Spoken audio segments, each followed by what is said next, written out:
Mesdames et messieurs, monsieur le ministre, notre royaume accueille en ce moment même la Coupe d'Afrique des Nations 2025 et se prépare à co-organiser l'un des événements sportifs les plus prestigieux de la planète, à savoir la Coupe du Monde de la FIFA 2030, aux côtés de l'Espagne et du Portugal. L'attribution au Maroc de l'organisation de ces événements marque un tournant historique, consacrant la place de notre pays comme acteur majeur du football mondial et partenaire crédible des grandes nations sportives. Les grandes compétitions sportives ne sont pas une finalité en soi, mais des leviers structurants de développement, de modernisation et de rayonnement international. Ces échéances sportives dépassent largement le cadre de la compétition. Elles sont porteuses d'une vision de progrès, de coopération et de transformation durable et constituent des opportunités stratégiques à la fois pour le Maroc et pour l'ensemble du continent africain. Depuis plus de 2 décennies, le Royaume du Maroc, sous la conduite éclairée de Sa Majesté le roi Mohamed VI, que Dieu l'assiste, s'est engagé dans une dynamique profonde de modernisation des infrastructures, de développement territorial et social et de valorisation du capital humain. Cette orientation royale a permis au football marocain de s'inscrire pleinement dans cette trajectoire nationale en devenant un catalyseur de progrès économique, social et territorial, résultat d'une vision réfléchie et durable. Il est important de bâtir un système footballistique cohérent, de la base au niveau professionnel, que de viser des succès ponctuels. L'approche stratégique inclut notamment la professionnalisation des structures, la construction d'infrastructures et d'académies d'excellence et la formation de jeunes talents comme priorité nationale. Les résultats sportifs ne sont jamais le fruit du hasard. Ils sont l'aboutissement d'une vision stratégique, d'investissement durable et d'une gouvernance rigoureuse. L'attribution de la Coupe du Monde 2030 au Maroc s'inscrit pleinement dans cette logique. Elle n'est ni un concours de circonstances, ni une décision ponctuelle, mais l'aboutissement d'un processus stratégique clair, impulsé dès le début du règne de Sa Majesté, qui a érigé le sport en pilier structurant de développement national, mobilisant les dimensions infrastructurelles, institutionnelles, financières, de gouvernance et de coopération internationale. Cette vision globale et intégrée a permis au Maroc de bâtir une crédibilité reconnue à l'échelle mondiale, tant en matière d'organisation d'événements sportifs que d'investissement, de professionnalisation et de gouvernance. Organiser une Coupe du Monde à l'échelle internationale exige une gouvernance exemplaire, une coordination multisectorielle avancée et une vision partagée entre les acteurs publics et privés.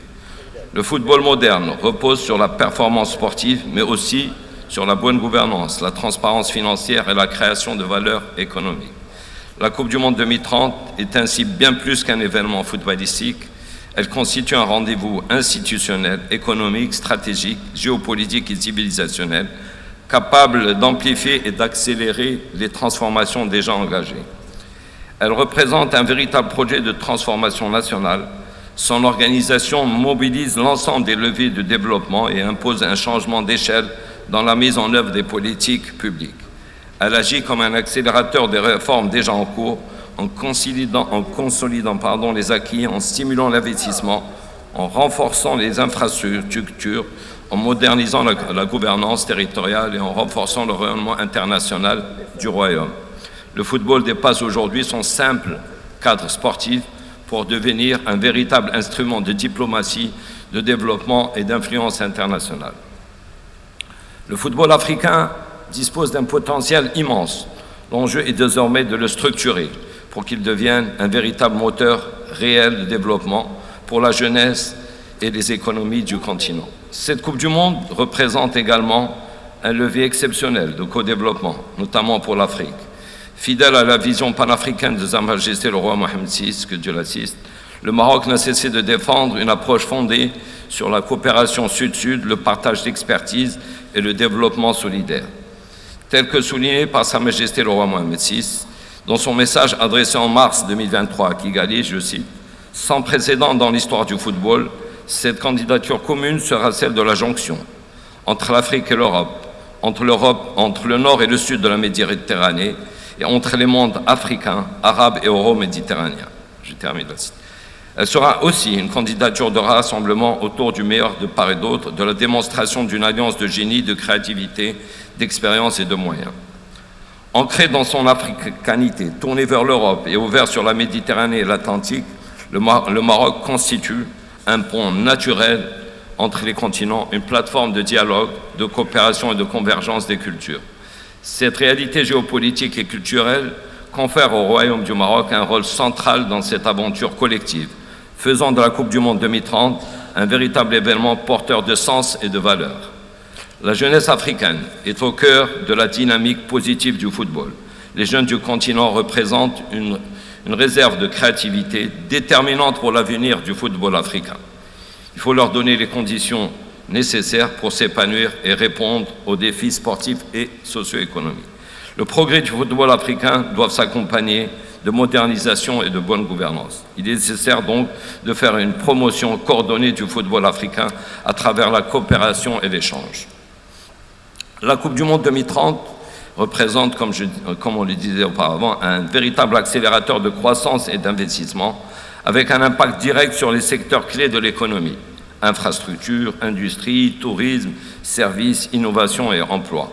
Elle contribuera à renforcer la souveraineté économique et industrielle du Royaume en stimulant la montée en compétences du tissu productif national et en positionnant le Maroc comme hub régional d'investissement et de compétitivité. L'héritage sera durable, infrastructures modernes, image internationale renforcée, réseau diplomatique consolidé et compétences humaines accrues. Le véritable succès d'une Coupe du Monde se mesure à l'héritage qu'elle laisse aux générations futures.